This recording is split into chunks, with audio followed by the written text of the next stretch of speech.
Oynayı cavan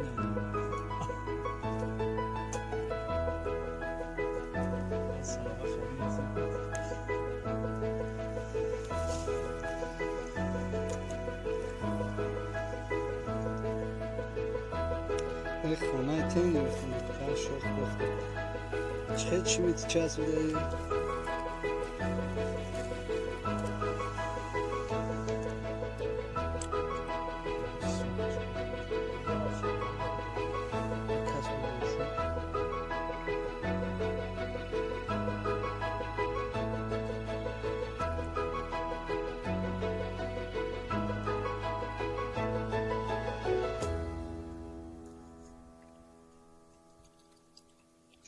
مرد رو با زن دیگر کس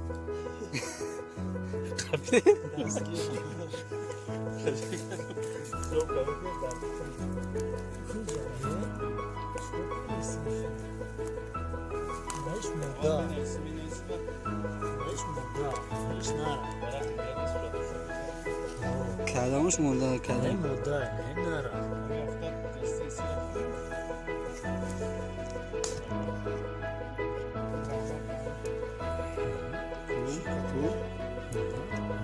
سرش نمید نمک از هنگلو کسی که میگه بیشتر بسنم چه حتی در اینجا فهمید یک کتای پاکا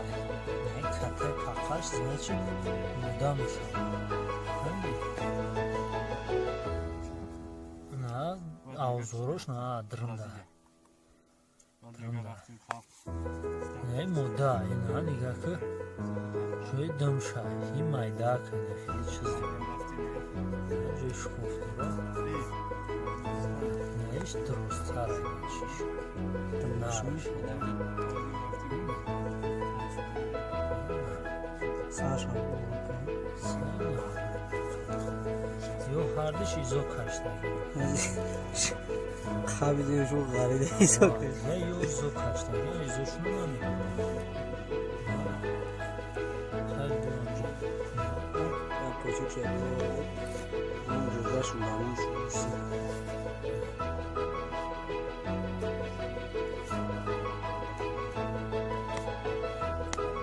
تا تاکسیشون دسته